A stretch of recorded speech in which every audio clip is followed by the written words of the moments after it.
because they were sleeping in one or the other buildings, because the center, and some of you have seen the YouTube video of the two buildings of the library. The center is set up with a bedroom. And this is a quick aside to explain this, because in my childhood, I had a fantasy of being able to sleep overnight in a library, particularly my hometown library. And wouldn't it be fun to not have to leave, to just be able to get my little sleeping bag and pillow and some hot cocoa and just read until I fell asleep and get up and start reading again. Extending that into my adulthood and creating this wonderful story circle called the library, I wanted a place within the library where a young scholar could come and study, not have to worry about the roof over their head, not have to worry about all of their food. Now, some of it they have to buy. I'm not wealthy, so I can't afford to supply it all. Be surrounded by family, because the two buildings that consist of the library have 3 other library families surrounding them. One of the librarians lives next door.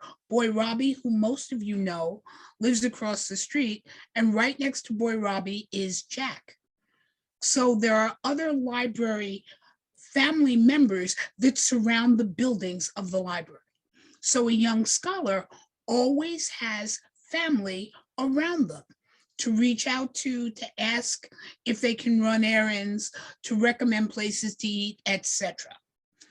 Now, while the library has had many guests in the scholars room, some of whom were there overnight for study or to read for a project, or just to come in and feel the stories of their ancestors around them.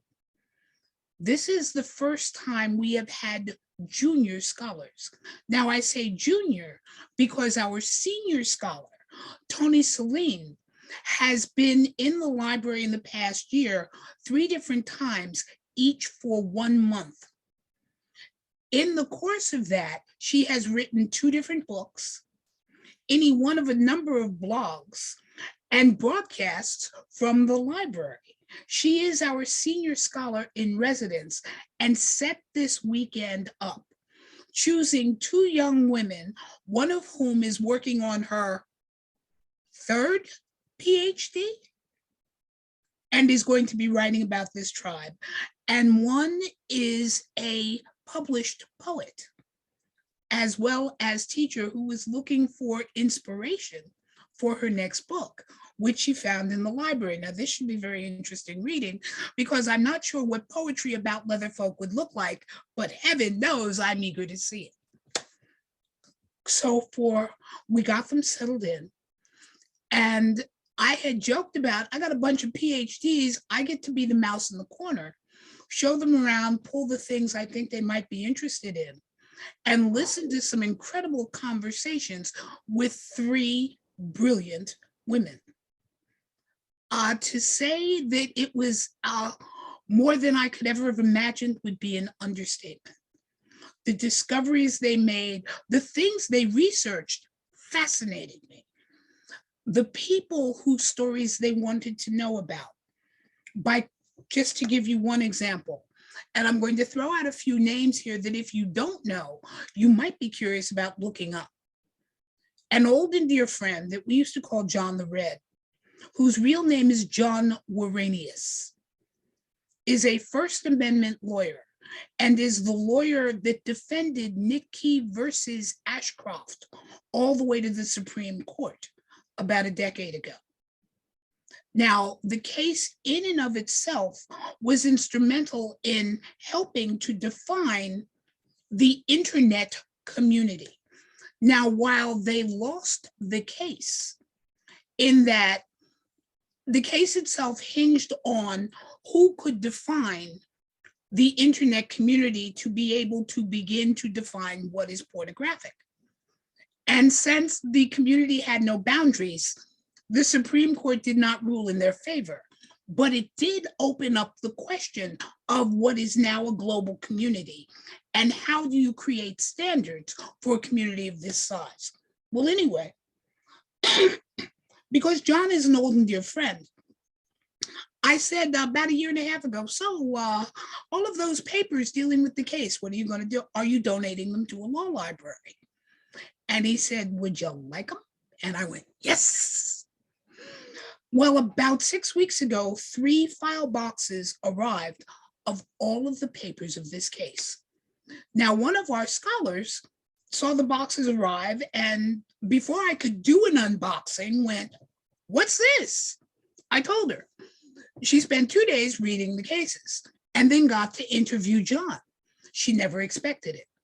She went through a lot of the artwork from the Efrain Gonzalez room, was so fascinated by the photography and history of our tribe through Efrain's eyes, she interviewed him. She was looking at some of Scott's work. Scott, I think you may be next on her hit parade. And so on. She immersed herself in the stories of those who had come before her. And watching the process of learning and discovering was such a high for me. I don't think any drug I could ever take could be the same as what I watched this week. And our young poet, who was allowing me to brought us a copy of her book and then brought one for me as well. And I was reading and listening to this, was looking at a lot of the faces of people I've been communicating with and said, I would love to do a poetry reading for them. I would like to teach poetry to your munch group. When can I come back and get them to begin to learn to express their thoughts in the spoken word? And I went, yes. And she spent most of her time in the rare books room, reading the work of Pierre Louis, reading the work of Eden Isis, reading things like A Man and a Maid, and we'll talk about this one later. And that's just where it began. Now, in the course of all of this, I was also getting some new books in from an old and dear friend by the way of Jack Fritzer, who I also introduced to our 2 scholars. And I knew about a lot of Jack's recent work. And for those of you who don't know the name, if you get some time on Facebook, look him up. Jack is now in his mid-80s. He's a bitter grouch, which is wonderful. He is a walking, and Scott, stop laughing. He is a walking and talking, living leather library. The history of a lot of the early magazines and a lot of the men who helped create them are all in Jack's head because they were all friends of his.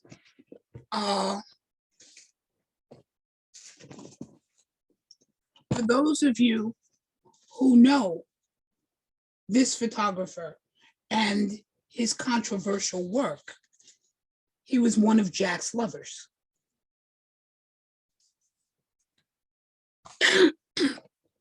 Jack was one of the editors for Drummer magazine, as well as having worked on Drummer when Drummer was still a newspaper in Southern California put out by the Homophile League.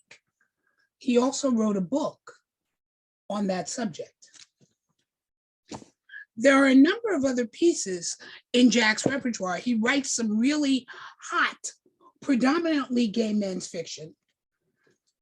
But as a journalist, there was a side of him that I didn't realize in terms of how long he had been interviewing celebrities and being able to gain access to people who normally wouldn't give interviews. When I was talking to him, this one surprised me.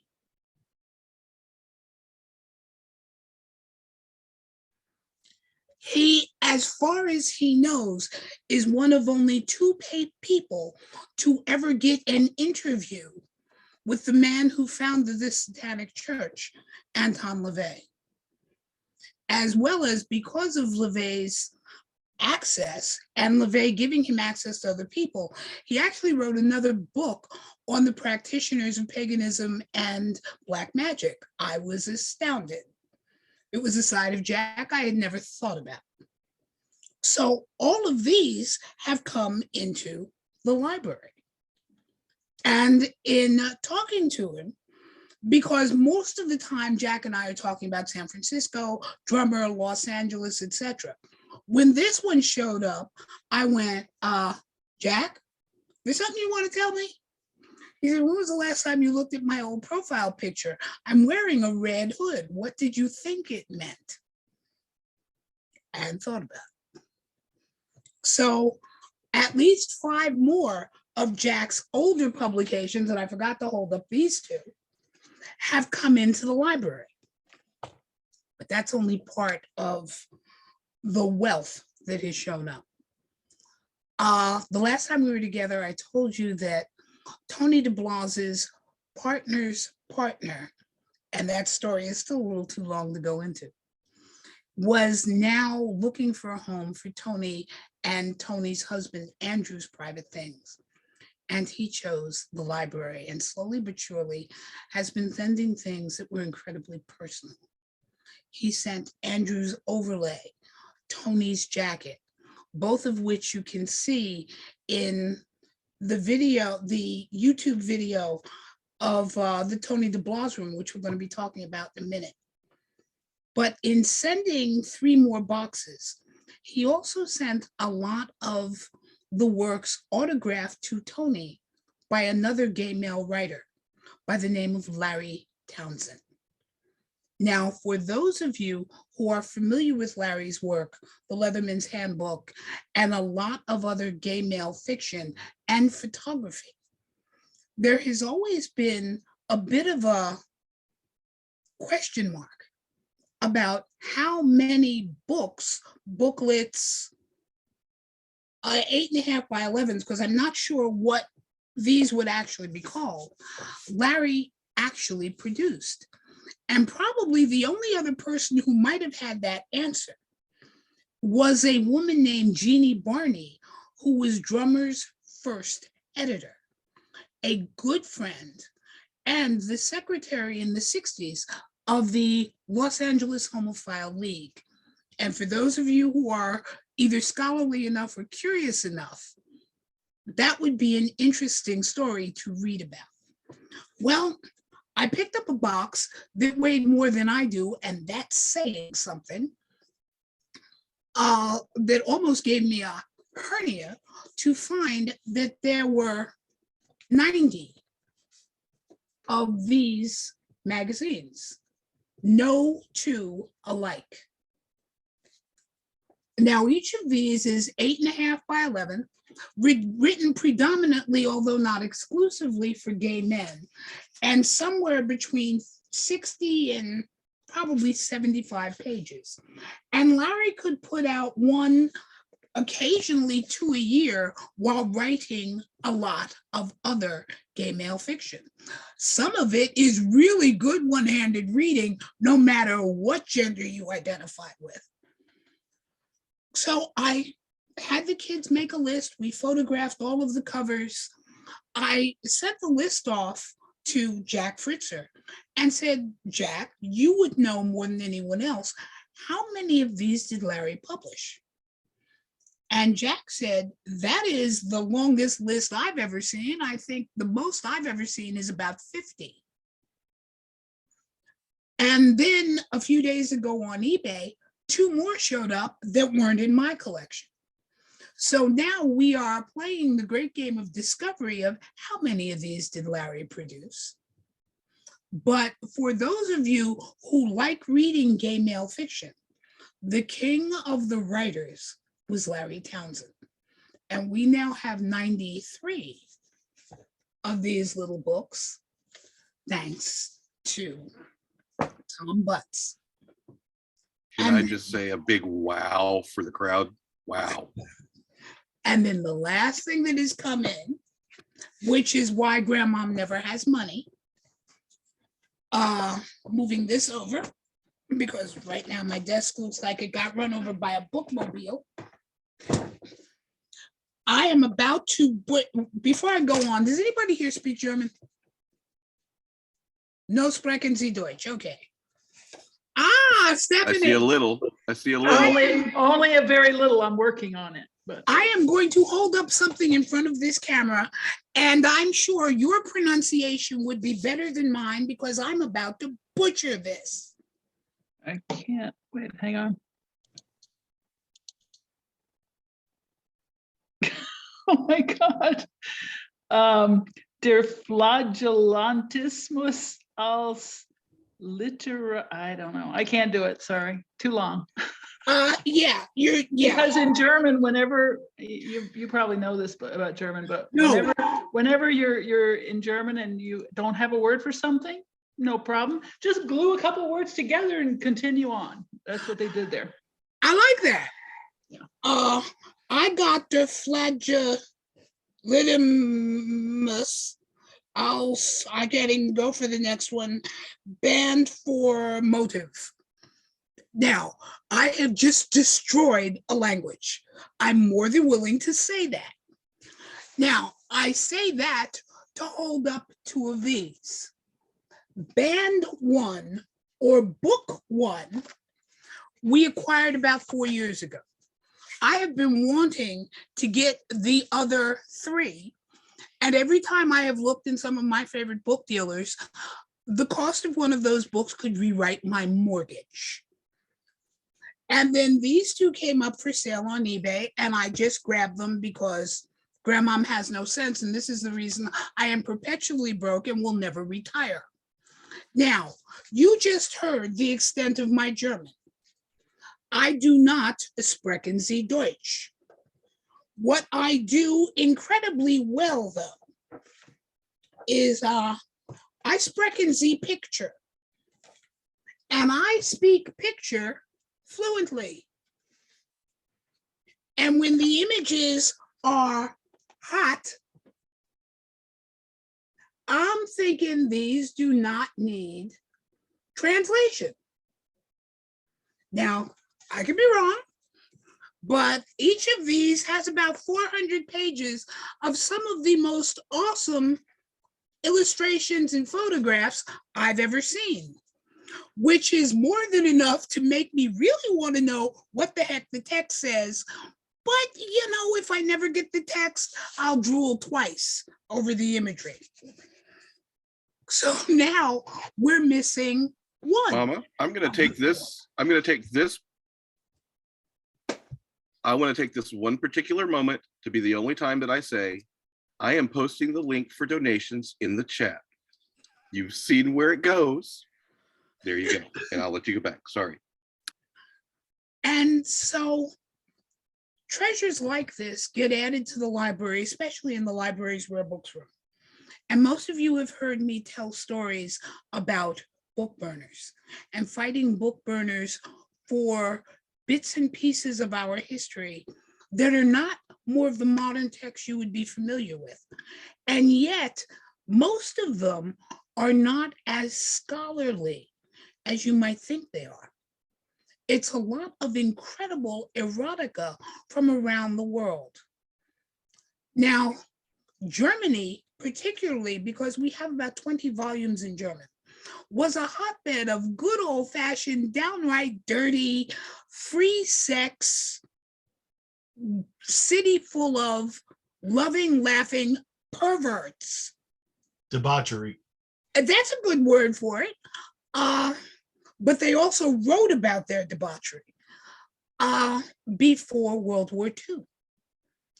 The Hirschfeld Library was there, and the work of Magnus Hirschfeld is the kind of thing that fills erotic studies and the things that he did for human sexuality. And other publishers were free to publish about sex, sexual encyclopedias, how different groups loved, from gay to kinky, to costumers, to gender benders, to cross-dressers. All of this was part of the history of Germany. Then along comes a little guy with a weird mustache and a bad complex. And he decided that Hirschfeld was a barbarian that had to be killed. Thank God they didn't. But the library that he created was destroyed. And so were a lot of the great publishing houses of that era. So as we find these books, or as I find them, we're adding them to the library, not just for scholars, but for anybody who just wants to come and read. Like I said, my German sucks. My ability to look at a really good work of art, my eyes work even if my language skills don't. But when you have books from the early 1900s, from the late 1800s, that were printed in very limited quantities to begin with, and in some ways, quantities that, papers that were never really expected to last because they were the 18th century equivalent of a Harlequin romance, you end up losing treasures like this. Now, I'm being very gentle with this because of its age. This was put out by the Erotic Biblion Society of the late 1800s. For those of you into serious Victorian erotica, The Way of a Man with a Maid was actually a story told in two parts. And the first part is hot. The second part is just hot. The master of the house decides that he is going to seduce, convert, torture, torment the maid until she decides to become his willing victim. And the two of them together go about seducing other people. The Way of a Man with a Maid. Welcome to Victorian literature. But the reason I show you this, and I probably should show it to you sideways as well, is you can see from the quality of the paper, it was never really meant to survive. Think, good Lord, the newspapers that you find on the end caps of a supermarket. They're meant to be quick, sensational, and then thrown away. Well, so were a lot of these books. Nobody was really going to keep them. But now, as they come up, and we find them to put them in the library, they're there so that you all can come and read them. Or at some point in time, when all of my wet dreams get fulfilled, including a whole team that comes in and goes, Mom, we're not leaving until we have digitized everything, at which time they'll be there for the rest of their lives. But that's okay, because a couple of other charming young men from the Connecticut, Rhode Island area, Mark Richards and his lover, supplied the library with 4 incredible scanners. Now I need some labor who will actually come and scan instead of doing what most people do, which is, oh yeah, I'm supposed to be scanning this, sure. Page down, and then they go right back to reading the book. And 15 minutes later, it's like, how much have you done? Oh yeah, next page.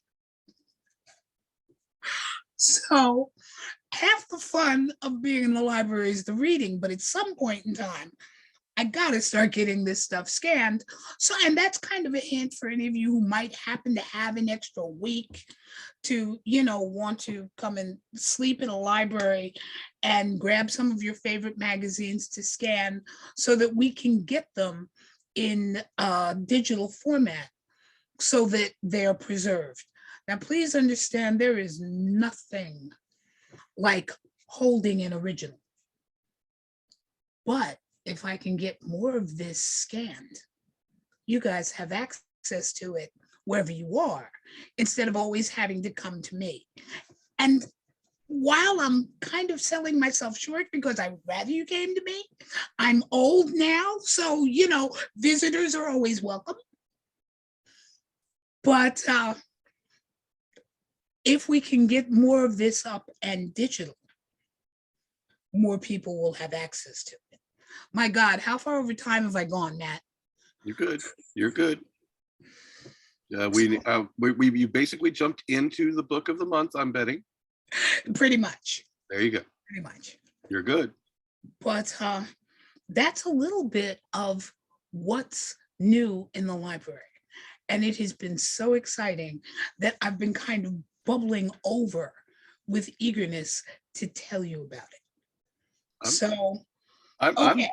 I'm thrilled that was only 4 minutes. You're only 4 minutes over time. That was perfect. Okay, so what is the next topic? Which is my favorite room today? Is that where we're going? We're going to do book of the month. You said you had a Okay. big book of the month you wanted to do. There are a number of them, but I wanted to start with how many here are familiar with Victorian erotica? There are a few books that are very well known. A Man with a Maid is the classic. The Pearl is another piece of classic dominant submission, spanking, flogging, birching literature. Now, The Pearl, before it was a book, which is fairly easy to get a hold of now, was actually a series of magazines in Victorian England. Well, yeah, Victorian England from about 1860 to about 1885, with a lot of pretty incredible writers for their day, discussing predominantly the classic English vice of caning, birching, flogging. And by the way, what we do is called the English vice. If you have ever laid hairbrush, birch, taws, or hand to your partner's backside, you are practicing the English vice. The thing that we now call an X-frame was originally designed by an English prostitute to deal with her very wealthy clients who had all gone to Eton, which is a horribly prestigious boys' school, don't you know, where more often than not, as punishment, either by the headmaster or by an upperclassman, more likely you were to be birched, caned, or tossed for misbehavior. Now, most of the time, it was a punishment, and you learn to mend your ways. Every once in a while, it stopped being a punishment and started being something you would misbehave to get. And those particular sons of boarding schools, in order to get their fetish fill, found the right woman who was more than willing to tan their arse for a pound or two. That's how it started. But then the literature of the time began to reflect that. And a lot of the novels like this, like The Pearl, like the stuff that's put out by Delectus Books today. Delectus is a publishing house in London. And what Delectus is publishing, or actually republishing, are all of the stories from the late 1800s. Madame Bercini's dance, which is a nice way of talking about the wiggling you would be doing while you were getting your butt birched. Or stories of corseting fetishes and shoe fetishes that were written by the husbands of all of these beautiful women. Delectus is now republishing those stories. And they are the classic Victorian literature. Now, I salute Delectus for republishing. I still want one good copy of the original, if for no other reason than it feels different. God knows it smells different, and I love the smell of an old book. And while the new one is good, when you pick up this one from 1903, you begin to feel the vibrations of the person who held it, read it, probably jerked off around it in your hand. Okay, have I behaved? Am I still on schedule? We're doing awesome. Is that the end of your book of the month? Yes. Wow, now you're ahead of schedule, but I didn't tell you that. All right, folks, I am going to drop a link in for you. And this is not for you to go look at now, but please check it out later. Mama wants to talk about the Tony DeBlase Magazine Room this evening. And I have shared the link to the YouTube video that we did just a few months ago in the library, in the magazine room. Go ahead, Mama. This is a short one. Matt, is there any way to play connect the dots so that we can show it and I can talk about it? Or is that more technology than I should be pushing right now? Oh, I can probably play it and share screen, but there's the talking that was in the video. That's all right. I'll be silent until this is finished because it's only about 5 minutes, I think. Yeah. Let me see if I can work that out on the fly. Look at me go. As Matt is trying to set this up, most of you have seen the original video of the library when I did a walkthrough for Matt so that he actually could show you all. The library and the center are two different buildings. And while they're both full of who we are, they serve different purposes. The center, while it also houses the scholars room, is more for therapists, researchers. We're in the process of adding a reading room, which was the reason for all those wonderful bookcases, and converting the garage into a reading room. But it has books on human sexuality. It has books on sex and religion. It has books trying to show a young gender bender what to say if somebody wants to beat them senseless with a Bible. It has books that therapists who meet there with some of their young clients and their parents, and that's very important. They can talk to the parent and say, here's something you should read, so that you and your child can talk about it, or this is what it's like when your child comes out gay, etc. So in the center, somebody could be there from 15 or 16 with their parents and their therapist, whereas the library is over 21. Now, I say that to say the rooms in the center, only one room has been named, and that was for Efrain Gonzalez. I was talking about him before. But on the other side, on the over 21 side, all of the rooms have been named after someone I adore. The art room is named after Dr. Gail Rubin.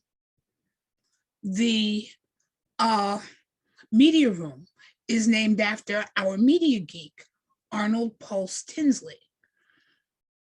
Our rare book room is named after a man named Nathan Head, who is a civil rights and labor activist, as well as laboring and promoting anyone who chose to love and be honest about that love.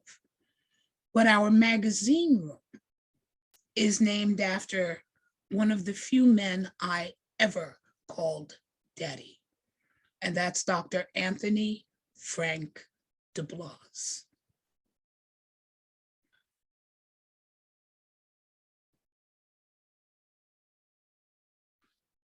The real trick is if I can get sound to come through.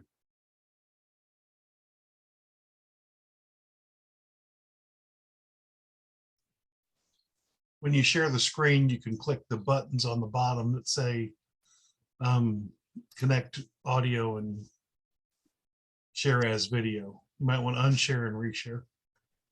I was going to say the same thing. Yeah, there's two little check boxes you need. One says optimize sound, and get what the other one says.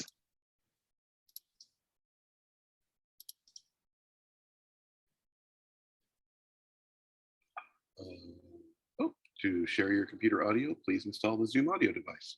Mama, please resume speaking. Okay. Most of you who have heard the name Tony DeBlase, who is actually Dr. Anthony Frank DeBlase, know him as the creator of the Leather Pride flag. Some of you know the history of Drummer magazine and know that it was published by Desmodus Press. An odd name for a publishing company, unless you know Tony's history. Dr. Anthony F. DeBlase was a double PhD in mammalogy, specializing in bats. And the Desmodus was his favorite vampire bat. One of the many sides of him, other than the fact that he was as kinky as lamb's wool, was the fact that he also served on the board of directors of the Field Museum in Chicago. And their bat exhibit was donated by Tony. Incredibly twisted mind. A brilliant writer, far more so than most people realized. Created any one of a number of magazines. Drummer is the one we know, but he also created Samutopia Guardian, Mock, and a number of other publications. But let's see if we can get this thing running this time.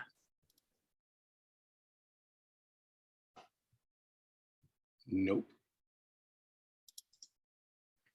Cecil, you mentioned pucker factor earlier. I've got some going now. Please continue, Mama. Matt, if you press the sound right there on the video, will it turn it up? If you make me a co-host, I can do it real quick. There you go. That right there. Could I make a comment while you're switching that around? So now I did not know that about Tony DeBlase, but it certainly explains his nickname on Usenet, which was Fledermaus, which means bat in German, and literally it's flying mouse. That's an example of what I said earlier. It took two words, flying and mouse, stuck them together and got bat. Let me see if I have just one of the little crazy treasures that Andrew brought me. Forgive me, my desk is its usual wreck. One of the things that Andrew gave us was Tony's cover. And that Andrew gave us, actually, one of the things Tom gave us was his cover. But he also gave us his Christmas stocking, his favorite dagger, which is in the form of a bat, and the piece that came off of his cover, which I had around here somewhere. But then again, I think on my desk, I also have the Lindbergh baby, if I could find it. And that's a reference most of you are way too young to understand. But as most people had an eagle crest at the top of their cover, or that area was blank, Tony's was a bat. And he had a lot of small pieces that were constantly a part of him. His tie tack was a bat. Like I said, the piece on his cover was a bat. His favorite dagger was a bat. His pipe lighter or cigar lighter, since I'm not sure which it was, had a bat on it. And Stephanie, while we're talking about Dr. Anthony F. DeBlase, another part of him that most don't realize is he was a master chef. And when I say master chef, I mean a member of the International Culinary Institute, a friend of Julia Child and Anthony Bourdain, and used to host their meetings at his home once a year, where he did the cooking for the group. Wow. I have had that privilege. I gained weight smelling it. Right, Matt, Mama. what do you think? I think we're ready with the thing. Do it. Hi, Tom. We've been filming today, and it suddenly dawned on me, because I can be a little thick and slow, we've seen this room. So, with Robbie here by my side, and Robbie, I know you know, I wanted to show you the Tony DeBlase Magazine Room. This is where we keep, well, we do most of our work here, but it's also where we keep our magazines. This is a lot of the stuff that travels with us.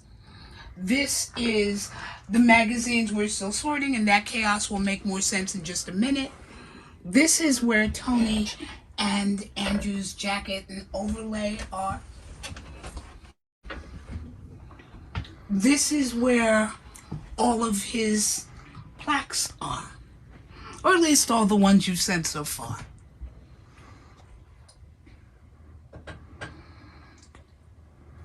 We have a lot of Desmodus, as you can see by the magazines that are on. This is the gay men's section. Drummer, Samutopia Guardian, Dungeon Master, as well as comic books, bondage, PFIQ, and all sorts of other things.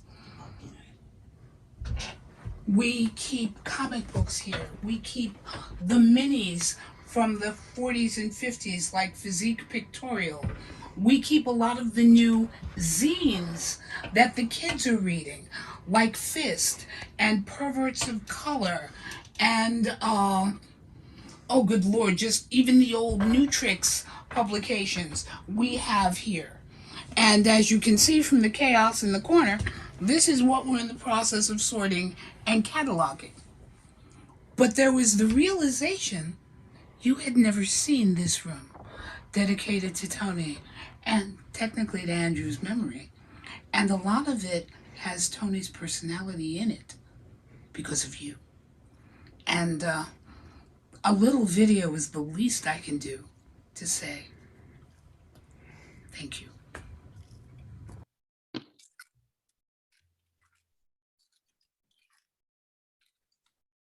So that gives you an idea of what our magazine room looks like. A lot of that, as the video says, travels with us when we set up a library. But while most of the young scholars who come in are fascinated with the more modern magazines and the magazines that contain so much of who we were to get to who we are today, things like the Leather Journal, the early drummers. Yes, we have a full run of the magazines, but we also have a number of the drummer newspapers. The specialty magazines like Tickling, Feet, more of the graphic novels that our next generation is reading. Other specialty magazines like Barking News or Equus Eroticus, PFIQ, Piercing Fans International Quarterly, even magazines as I can find them from around Europe. Like we have a spectacular tattooing magazine that Jim Ward, who is another name I'm going to throw out, who is the founder of the Gauntlet and actually the father of the modern primitive movement in terms of piercing and other body modifications. When he put out PFIQ, Piercing Fans International Quarterly, and founded Gauntlet, it was to show how beautiful body modifications could be to keep other piercers in touch. And it's a phenomenal thing to read. It really is. However, it had a London equivalent that, while nowhere near as informative, is so incredibly gorgeous that if you are a tattoo or body modification fan, tattoo art should be in your collection. But that's within the last 20 to 30 years, as well as a lot of the shiny British publications like Malky, O, Secret, and magazines of that Rubber, that are all within the last 25 to 30 years, and beautiful, high gloss, actually coffee table worthy magazines. But let's back up a little. Let's back up to a magazine most of you have probably never heard of, called Physique Pictorial. It was one of the many magazines of the physique movement. And for those of you who are old enough to remember Jack LaLanne, he was part of that, of creating a beautiful, not heavily muscled, but a beautiful and proportioned male body. It was a philosophy, one of the few decent things that came out of the whole phenomenon of World War II, other than the fact that we won it. But that ideal of a healthy, strong, pretty man that was pleasant to look at was part of the physique movement. But Physique Pictorial, of all of them, was a magazine that had homoerotic, and that's very carefully chosen, overtones.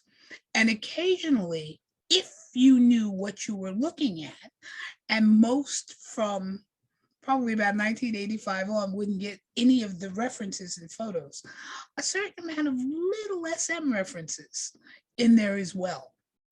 But physique pictorial, more than most, was important to the image of gay men coming out in the 50s and 60s, because it was an all-male magazine, for one, unlike so many of the physique magazines of that era that showed both men and women.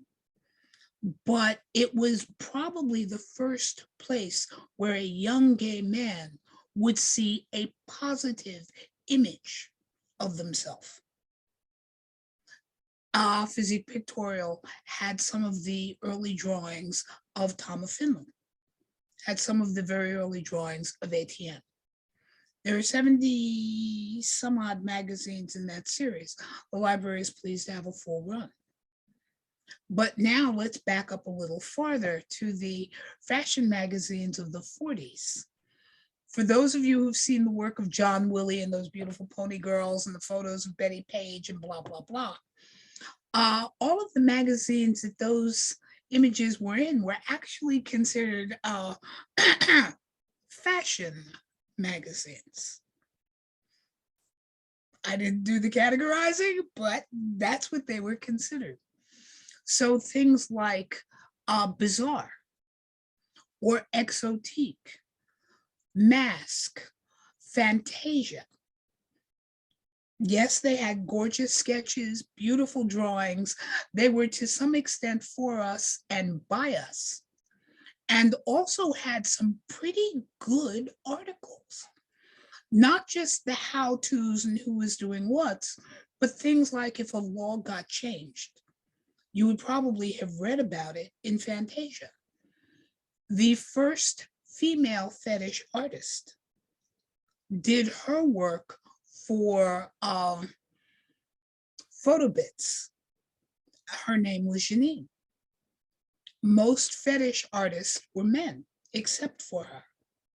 And her work was featured in a number of these magazines. The short runs of Nutrix Press we have in the library. Specialty magazines like Labris or Chrysalis we also have in the library, as well as a lesbian collection, etc.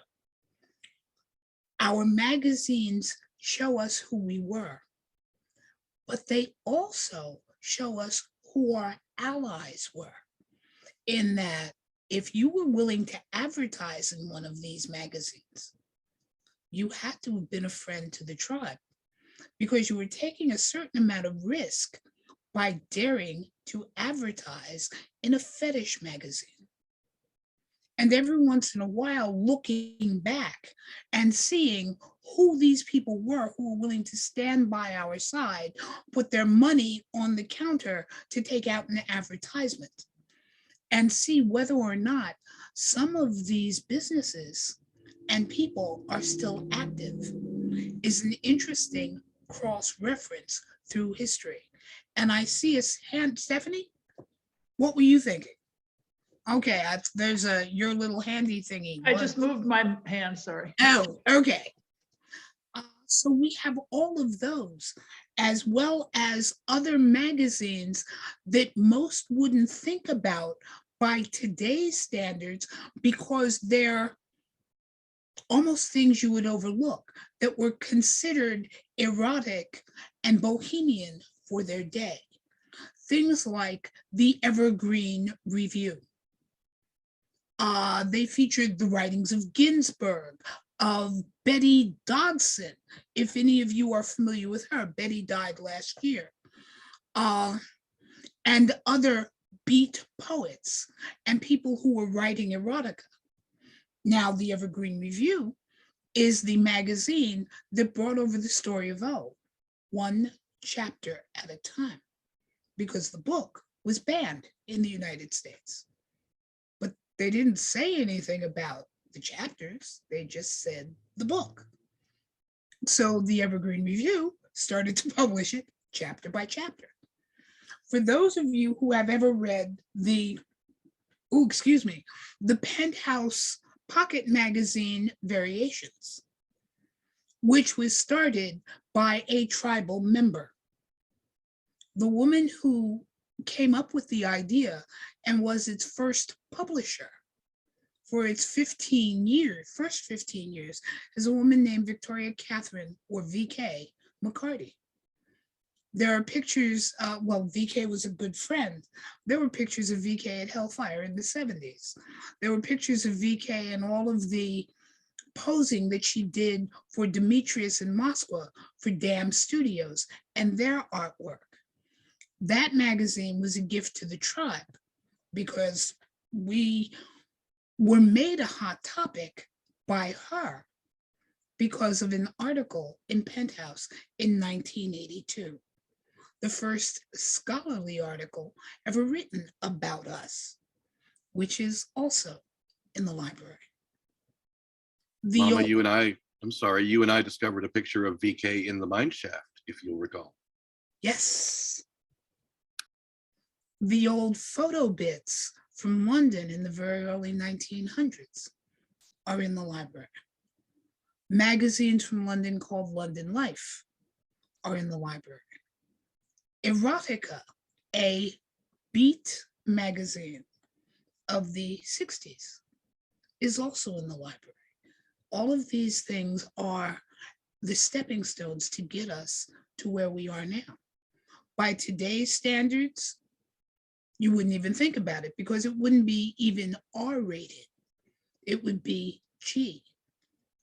But I often remind people that erotica and pornography are unique to their time. And judging any magazine by today's standards is very difficult. There's also a copy in the rare book room, but a magazine that you will also find, or catalog actually, rather than magazine, that's in the magazine room is a Sears catalog from the early 1900s. Now, most people look at it and go, huh? But remember, pornography was pornography for its day. Now, in 1895 to 1910, a young man would not have seen women's underwear until he married the woman wearing it.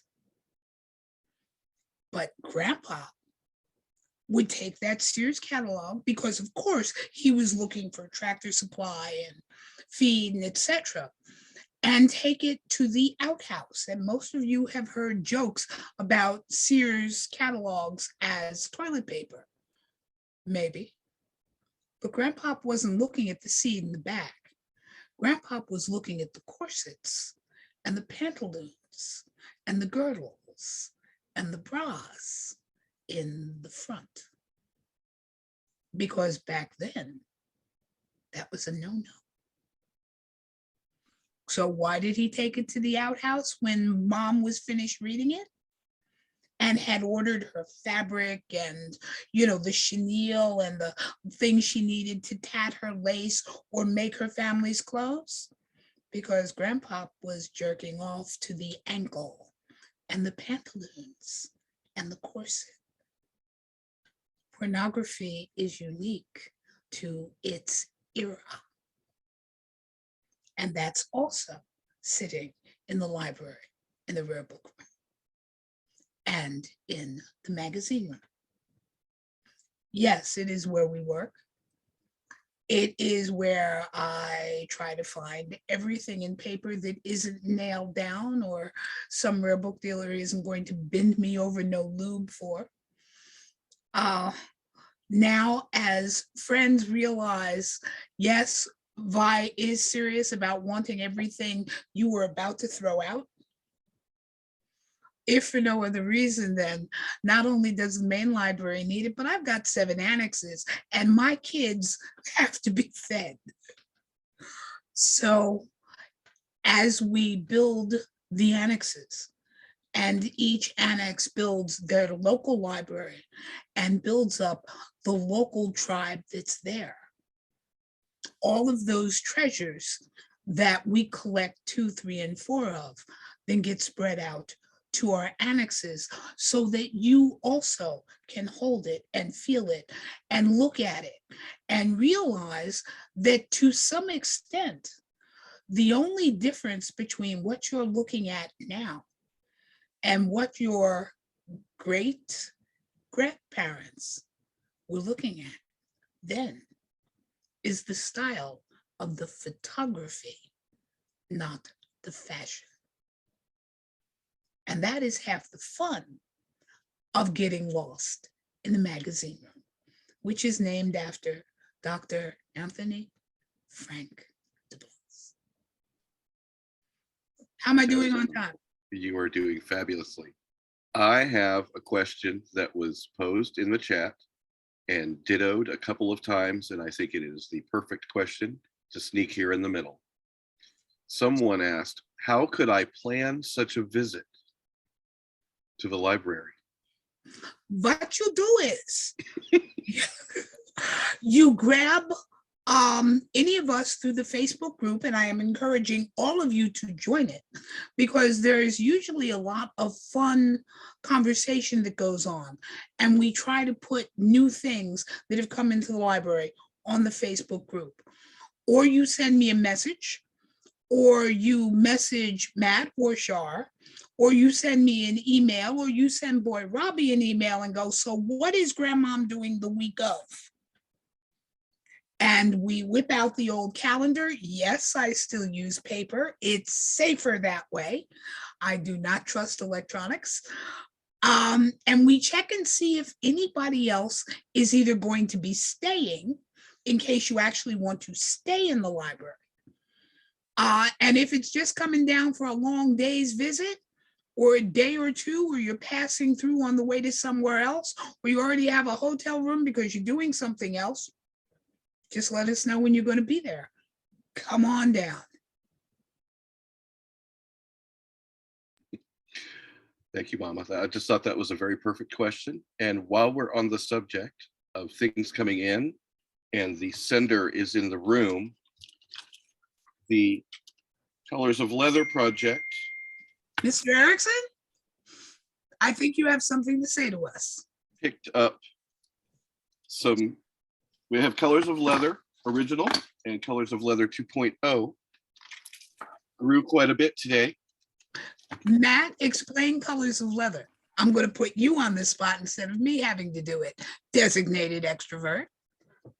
Gwen Hardy, back in the day, 5 years ago, I'm sorry, 5 years ago, decided that she wanted to collect the colors of leather.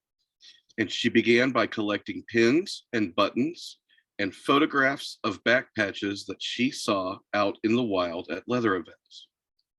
And this turned into a bit of an obsession, so much so that she earned the name Mama's eBay whore from trying to track down as many pins, buttons, run pins, friendship pins, club pins, etc. as she could. She worked on these and had a website built up with a timeline. She started with Tony DeBlase's timeline and added to that. So she has club formations, people's birthdays, just all kinds of tribe history on the timeline. Now, the internet being the internet, it reared its ugly head at a certain point in time. And Gwen said, to heck with this, because people would contact her and give her shit, quite frankly, because their patch was not in her collection. To which she said, send me a picture. I want them. But they were upset because she hadn't found them in the wild yet. So that being what it was, Gwen kind of paused. And that has passed to Shar primarily. If you notice on her screensaver is the Gwen Hardy's Colors of Leather. So what we are doing currently, and I'm sorry I was not prepared to be put on the spot, I do not have them in front of me. We have 4 of the 6 original binders that Gwen put together with the Colors of Leather in them. What we are doing is cleaning those up and preserving them so that right now they're stacked so that the back of the pins lands on the front of pins. We're going to fix that up so that everything is exactly as she left it, but cleaned up a little bit. And the original colors of leather as Gwen left them will be preserved. And we are starting Colors of Leather 2.0, which, as I explained to my brother Scott the other day, we are going to start over again so that we have a full set of everything that we can find now. So Gwen's Colors of Leather will be preserved, and we will be building a new full Colors of Leather moving forward with everything that we can find and add to the collection moving forward. And Scott sent a lovely box with, there's hundreds of pins in there. They just arrived today. I haven't had a chance to dig through them yet, but two of my favorite people are in the room today because of recent events, and Scott is one of them. Now, before I put Scott on the hot seat, let me, it's already loves me, thank God. Talking about the colors of leather. When you saw the library video, you saw a denim vest. The correct term for that denim is overlay, because it was worn over your motorcycle leathers to identify you to other riders who might be passing you or other groups' territories that you were driving through. That identity or color was a very important part of the early gay men's leather and motorcycle clubs. Being able to identify your club, brag to some extent about your club, and then ultimately we as a culture adopted and adapted the overlay to represent a lot of different groups, many of which were not motorcycle riders. So we took that denim overlay, and for women, the most famous one that is seen is actually Samoa's, quick aside, and put those identifying colors, not just on our denim, but also on our leather. From the overlay and the patch, the identifying patch, a number of groups also made pins.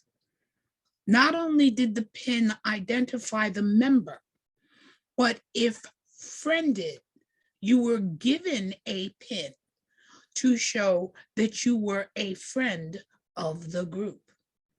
Now, 40, 50, 60, depending on who's telling the tale, even 7 years forward, those colors we identify on our own leather vests.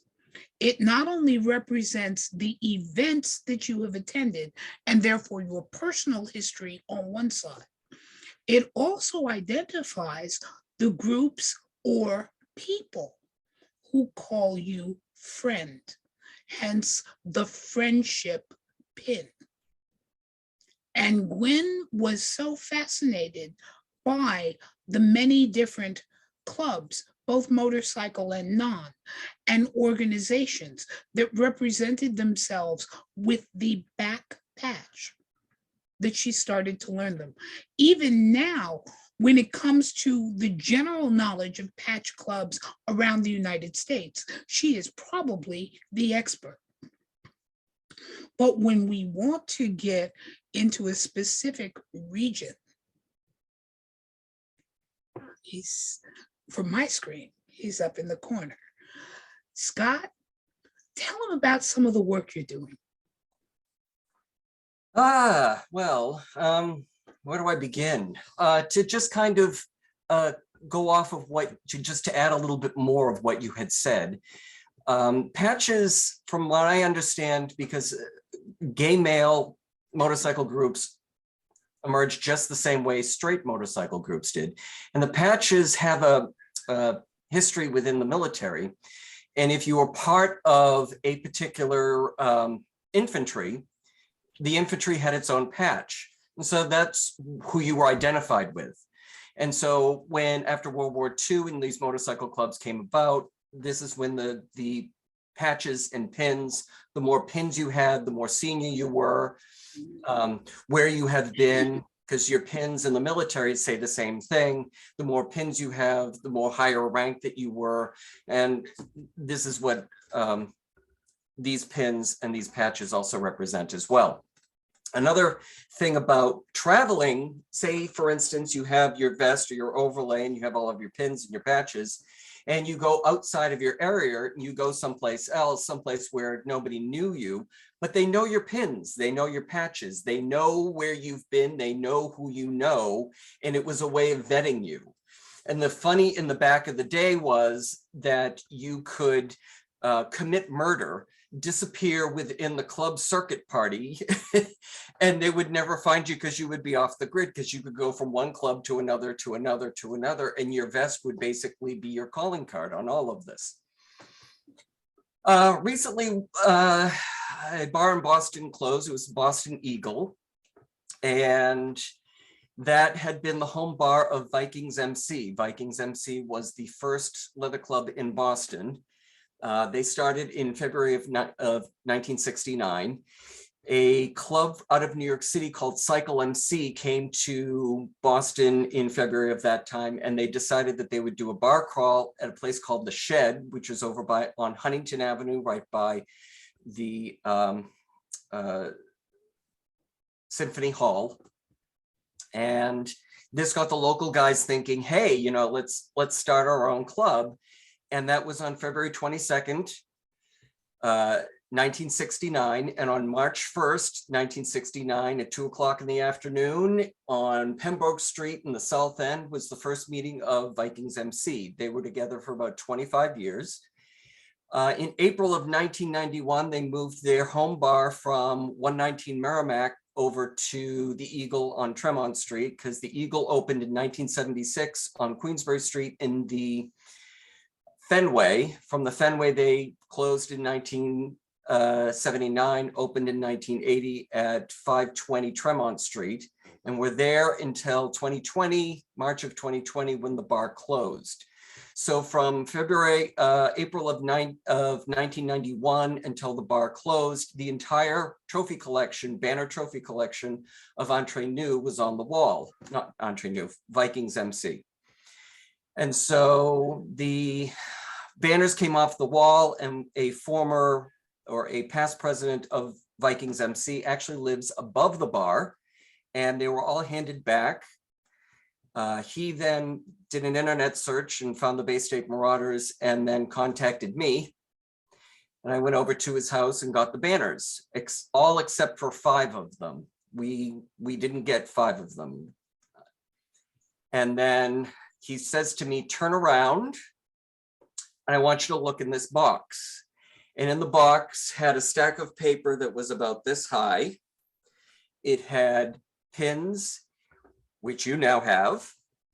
It had meeting minutes, newsletters, correspondence, membership lists, governing documents,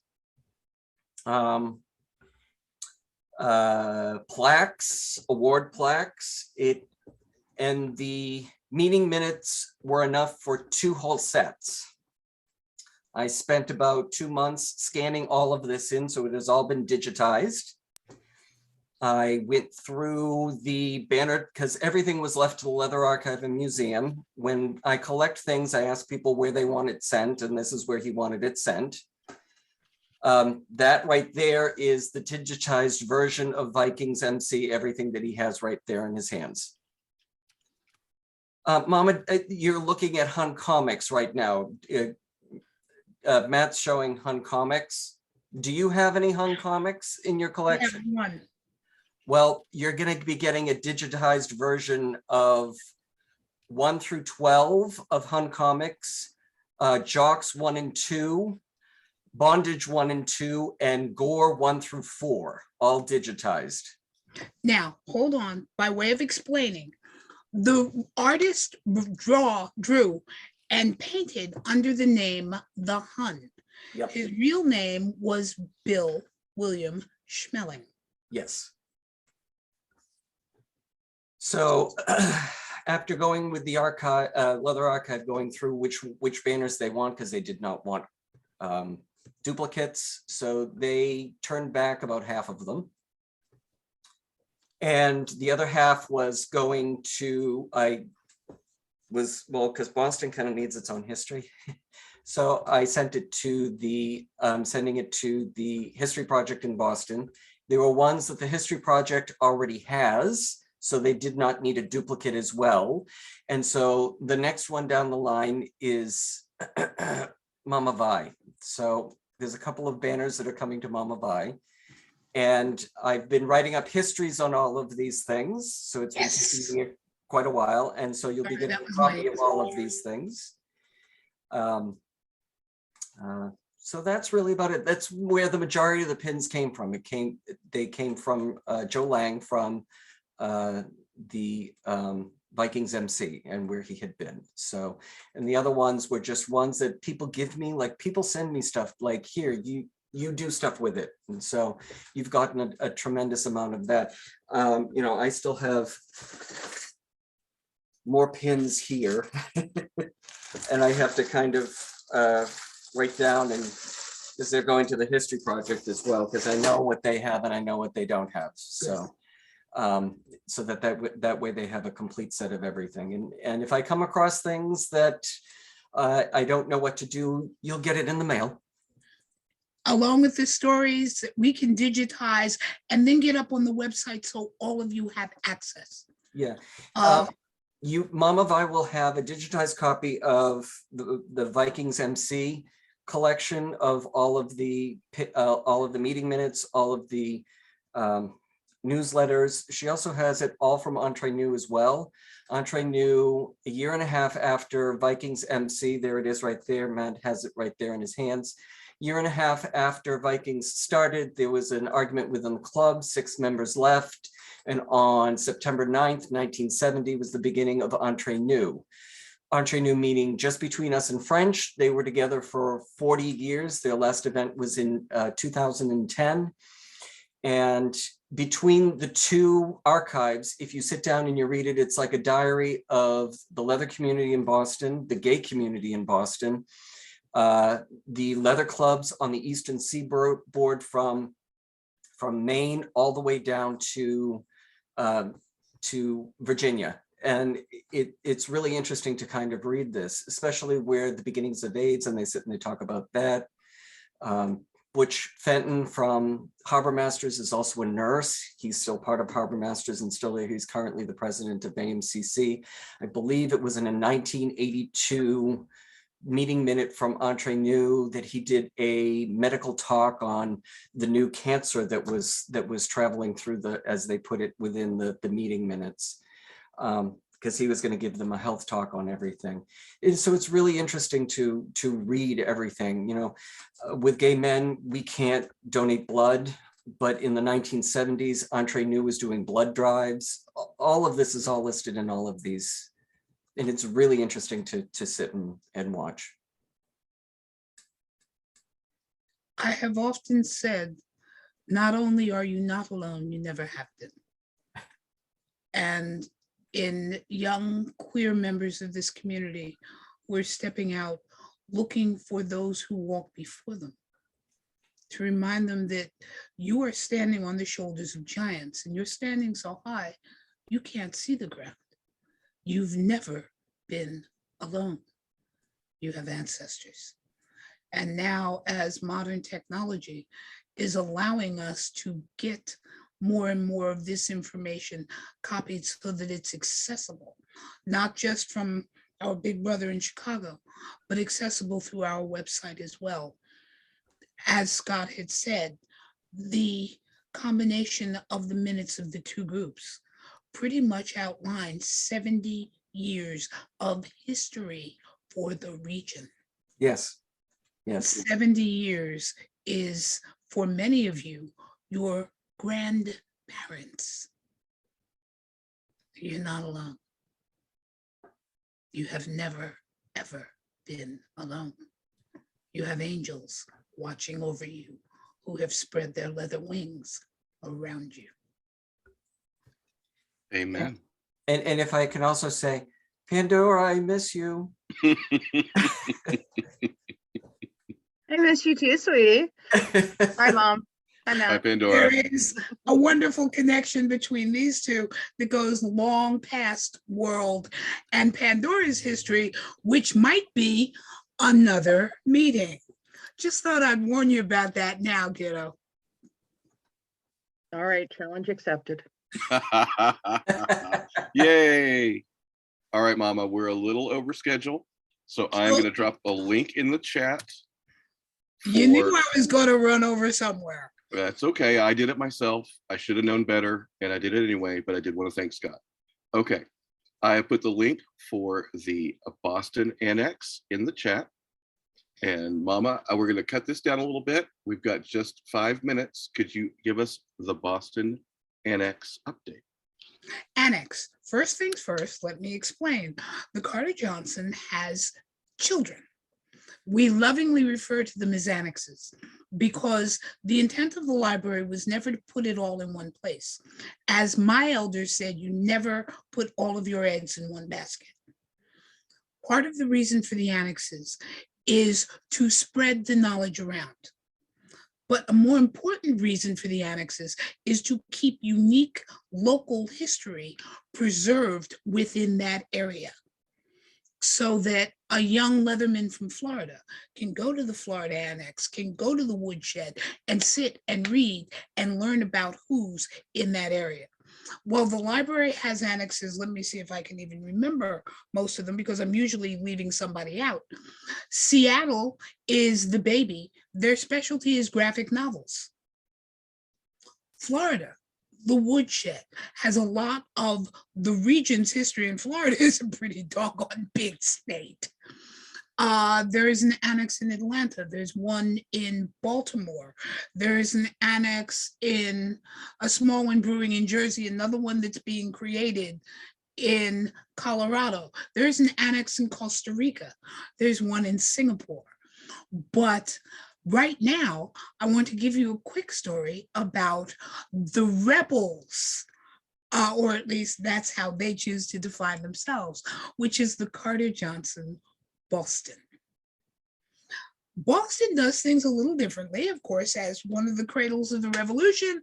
Of course, they are going to. Stephen Dye, who is Drew, forgive me, who is the head of the Boston Annex, is also a gourmet chef.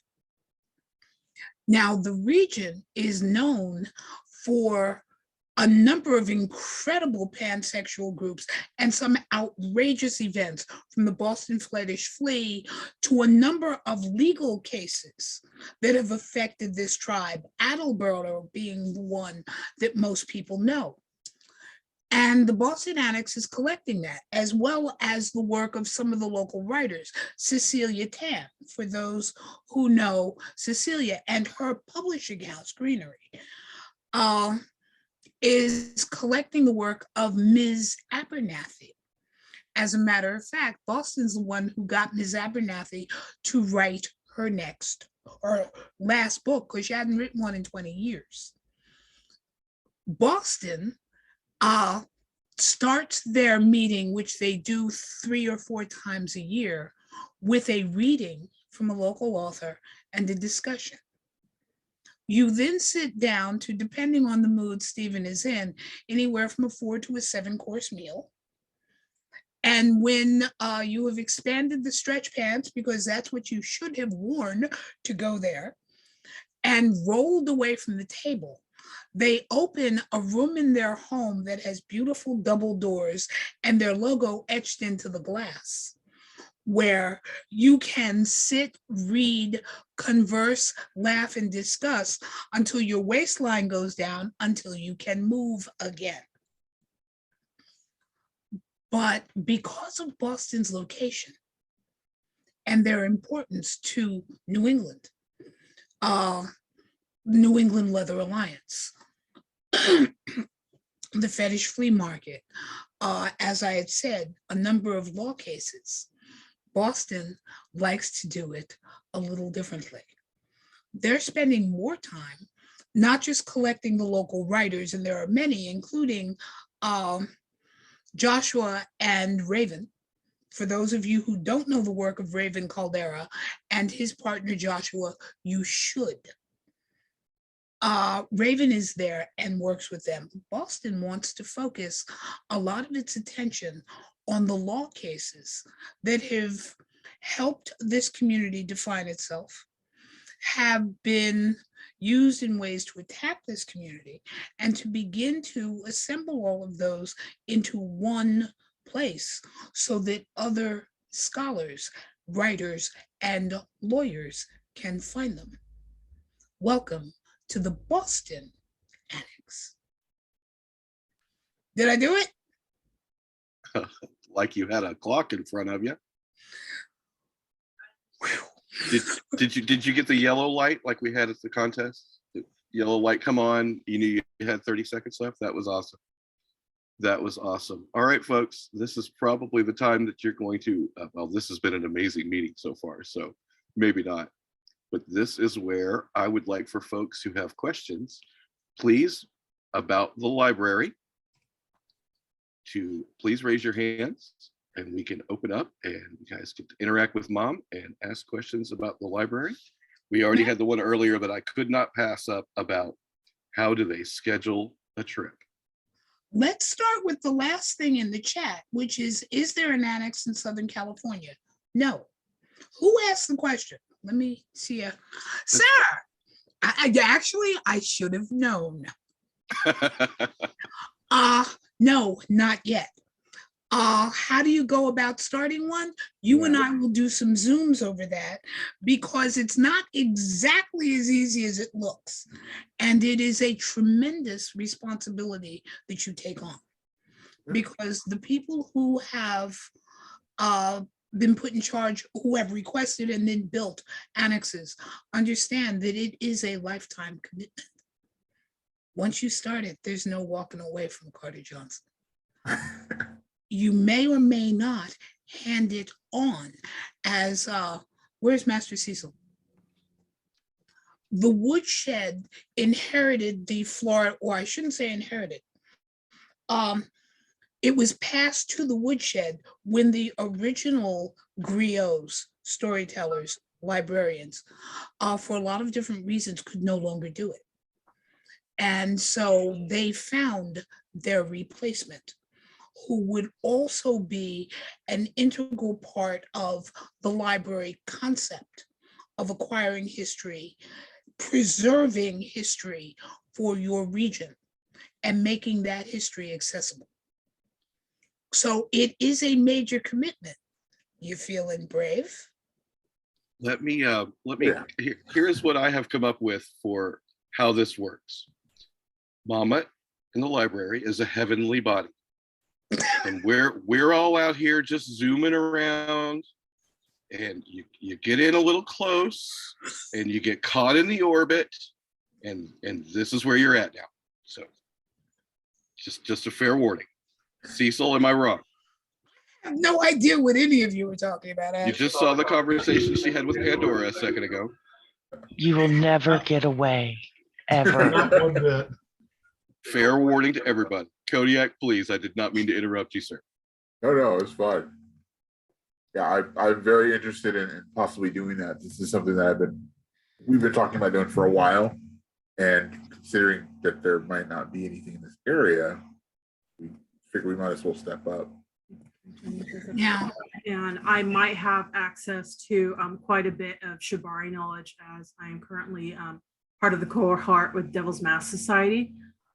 So there's probably a lot of history I can tap into. I'd really like to be part of.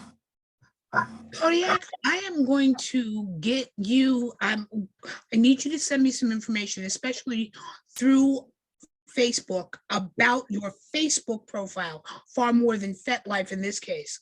Okay. Because I have a young one, some of you know Xiaoi, her sir, and she has a new partner who are about to start I think I'm actually going to let them do it, to start a library in Denver. And there has been a question about whether or not another member of their extended group was going, but isn't there something in Southern California? So getting you all together to possibly, as a matter of fact, they were just out here about 3 weeks ago. They were here for a week studying the library and the library setup. So that the two of you can begin to talk, not because you would be one library, you wouldn't, but so that both of you have an idea and can work together. For instance, if somebody's coming out, if you were coming out and driving, because it's easier to get things from the main library that way than to try and fly with this, it's heavy. You might be bringing things back for your sibling in Colorado and vice versa. Okay, yeah, no problem. And things like that. But as I had to make the talk that I had with Jowie, very short for you, as I said, taking on a Carter Johnson is a lifetime commitment, not so much to the library, but to the community that you are going to represent. You are not only going to be the storehouse for their community, you are going to be the storytellers for their community. And that's a very different thing than most would assume. The library, as we call it, is more than just a collection of books.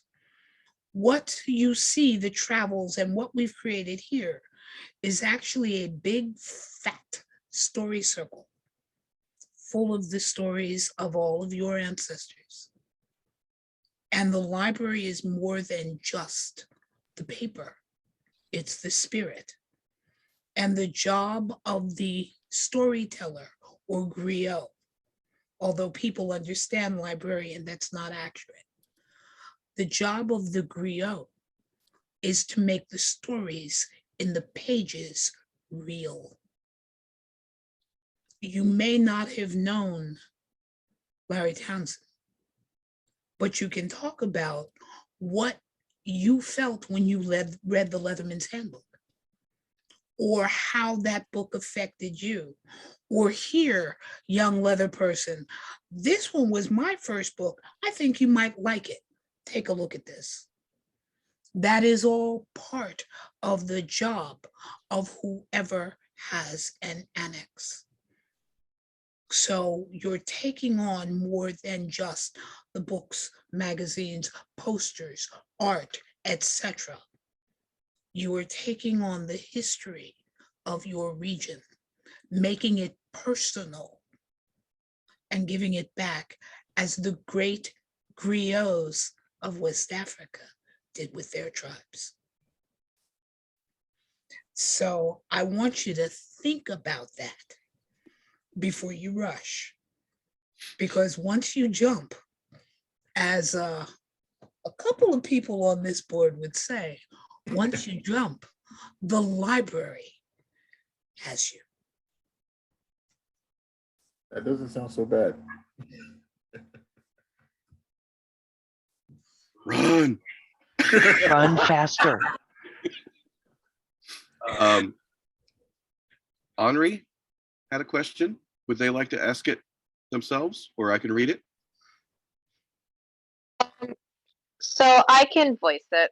So I wrote in the chat, do the annexes have physical locations yet? I'm located up in Massachusetts, so the closest annex obviously would be in Boston. I am fairly new to the fetish community, and I am, so far this meeting has been super great and insightful in learning some of the history. So I would like to dip my toes into the history of the leather community, especially I'm kind of a history buff. I just love to learn about stuff. So, yep. So do the annexes, or do all of them, or maybe some of them, have physical locations besides the main library? Some do, some don't.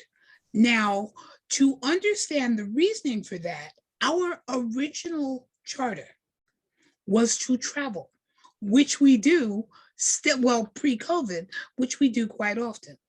We will, Robbie and I, or whichever of the griots is free, mostly Robbie, would pack up literally a 15-passenger van full of stuff, come to your event and in about 5 hours, set up a library for your group that looked like it had always been there. It hasn't been until the last 4.5 years or so that we had a permanent location, because our mission, and it still is to bring the library to the community that it serves, which, by the way, is part of the reason for the annexes, is to bring knowledge of who you are to as many people as we can get to hold it, touch it, feel it, smell it, have an encounter with it. I am delighted when Florida actually took on the idea of having a physical location. Boston has one, but it's in someone's home. The Florida Annex is in the woodshed. The main library now has 2 buildings, and I'm trying desperately to kick out the man in the house next door, although he isn't hearing a lot of, he's ignoring me right now. It's all right, he'll move eventually, he just doesn't know it. But to Baltimore, actually, for instance, to see a library, to see the Baltimore library, all you have to do is contact the librarian, and he will either bring something to your group or set up a library for you to see. Someone was talking about Evo Revo, Evolution of the Revolution in Albuquerque. We stuffed a 15-passenger van, minus the seat, full of stuff, drove 2/3 of the way across country, and set up a library. As a matter of fact, we did it 3 times. So that is how you get a hold of us. And then again, if there's something specific you might like, you go, Mom, do you have a copy of? And it would either be a yes or a no, or give me a bid, I may have to find it. And then if it's digital, we can get it to you. If it is hardcover, we make arrangements. After all, I've got a lot of young scholars. And by the way, if it is a dissertation or thesis, we give young scholars access to our Dropbox, because we have a Dropbox that is full of all of the dissertations that I can conceivably beg, borrow, and occasionally I've swiped a few of them to make those available to young scholars. How's that for a long-winded answer? I think it was perfect. Boy Nick has a question. Would they like to ask it themselves? Yeah, sure. Hi, everyone. So yeah, my local Pride Center, oops, sorry, my mic just went off here. You're absolutely fine. So my local Pride Center, they actually just opened up about 1.5 years ago. And anyone that knows Naples, Florida is extremely conservative. So that was like a huge groundbreaking moment for us.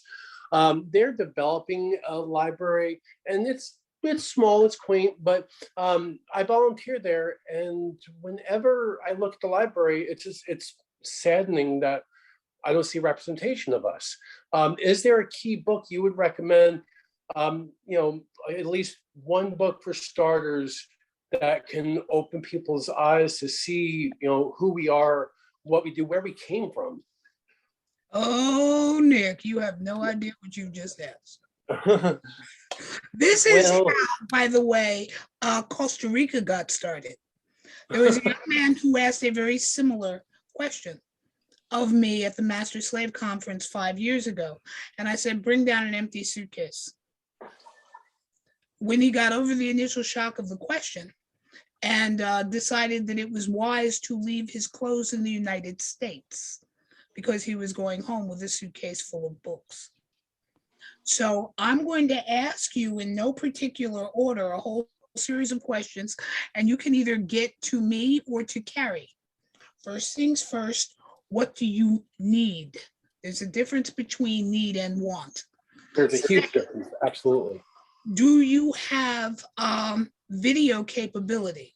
Now, I still use the term video because a lot of the things that we have not yet been, what do you call it, copied for streaming.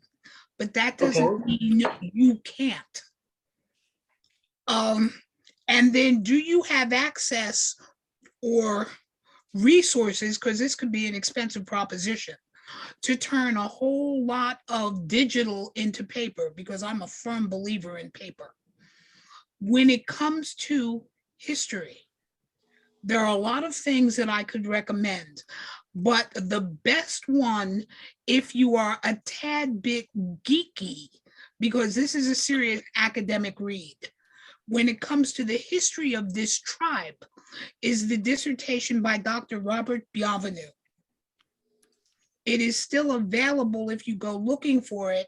I can send you the download, as well as a number of other dissertations that are available in the dissertation box for you to pull and conceivably print, because more people are likely to look at it if they can pull it off the shelf than if they have to download it. Yeah. Now, for the overall pansexual community, one of the first books that I recommend was actually written about 20 years ago by a couple by the name of Philip Miller and Molly Devon, and that's Screw the Roses, Send Me the Thorns. It is an overall very lighthearted look at how did we get into this? And what do you do in these first steps? If you want something a little more traditionally leather, look at any of the writing of, we were talking about Larry Townsend and the Leatherman's Handbook. Look at any of the writing of Patrick Califia.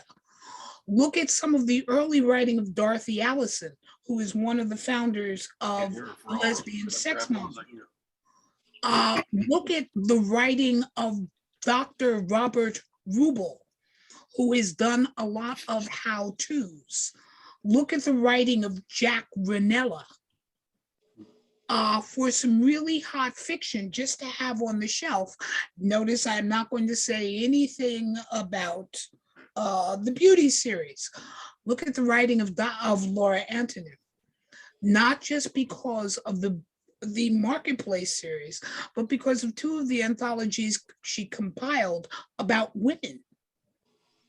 Look at the writing of John Preston. And that's before we get into any of the magazines. And a lot of those should be on your shelf. Runs of, there you go, Scott's holding one up. Runs of Drummer or of San Mutopia Guardian, which is an overall that, while it has not been published in at least a decade, is a wonderful read. For the next gens, look at a lot of the higher quality British magazines. Secret, O, Marquee. They're gorgeous and they are eye-catching. Even some of the predominantly gay men's manga. This is hot stuff. A lot of this is relatively easy to find in used bookstores. Depending on what you would like to put on their shelf, talk to me. We fix. Okay. Yeah, I mean, definitely, I would like to aim, because I mean, a lot of what you mentioned, I'm very familiar with. Master Cecil and Darcy are, I mean, they're very close, they're family of mine. So it's like, I'm familiar with a lot of the books, and I'd like to focus more on the historical aspect, you know, for people that are, prime example, people see us and they just see the face value of, you know, of what we wear and what we do, but they don't see how we came to be. Does that make sense? No? Some of that you will find not just in books, you will find studied more closely in a lot of very good dissertations. Mm-hmm.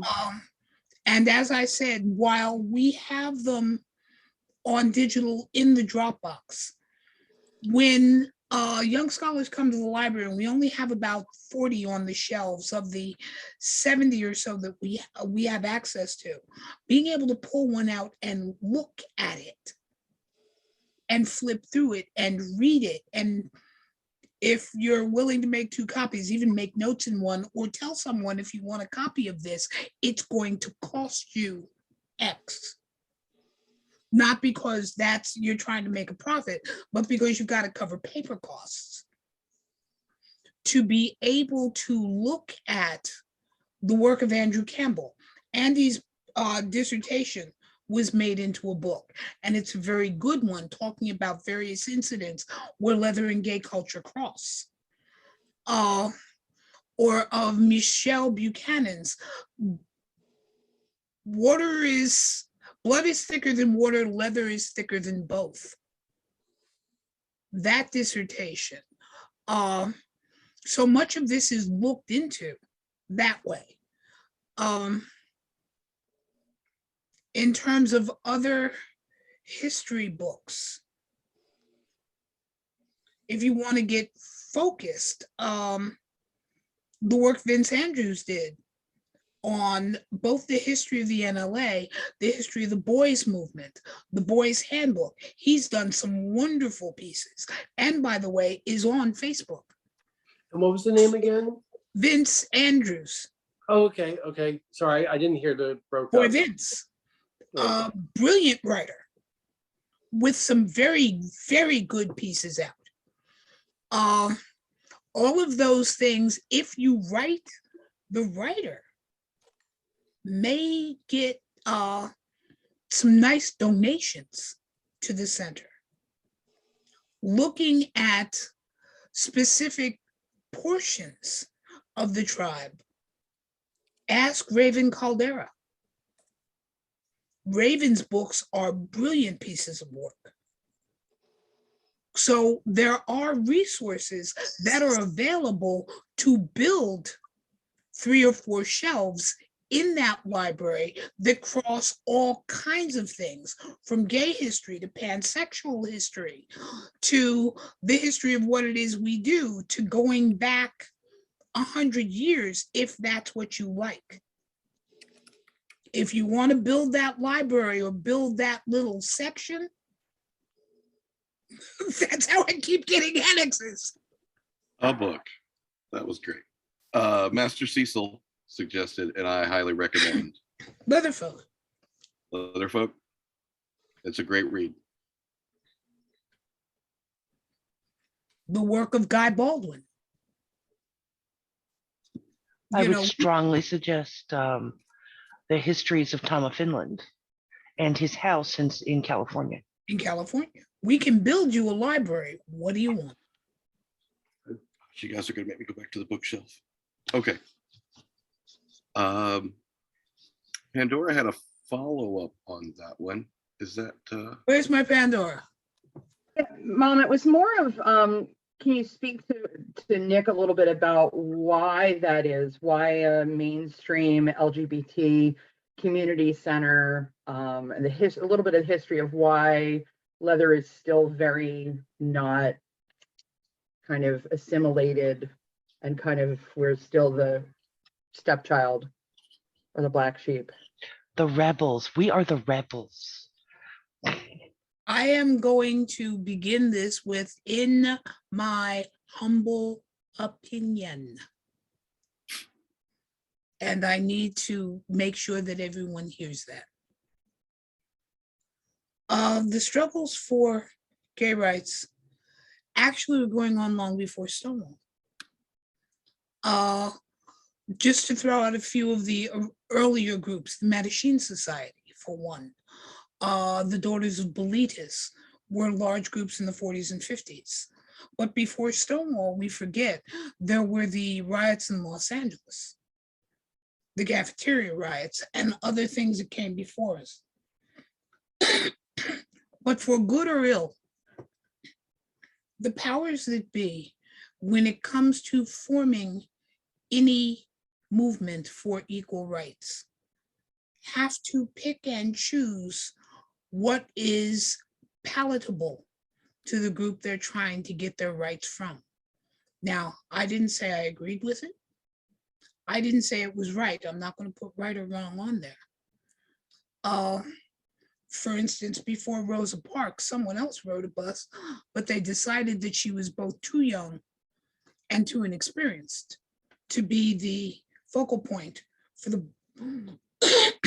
for the equal rights movement in its early days. Our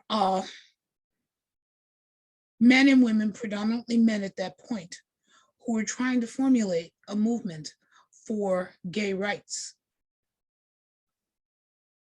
chose to try and paint the movement as we're just like you, we just love differently.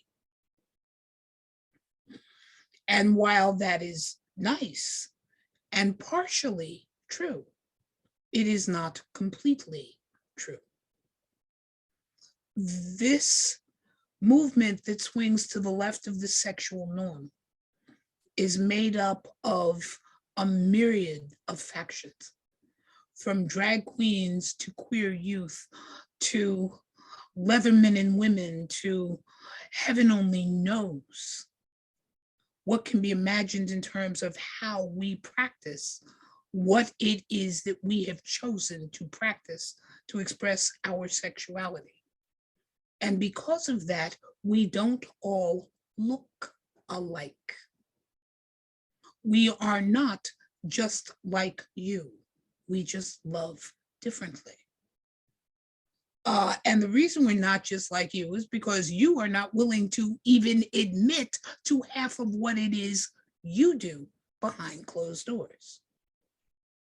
Because the law says, unless you are in the missionary position for the purpose of procreation only, you are sexually deviant, which means if you enjoy it, you are violating the law. If you are having sex to have sex and not produce children, you are violating the law. So if the people we are trying to get these rights from won't admit what they do, then painting others who have been excluded from their rights because you as a major group are too hung up,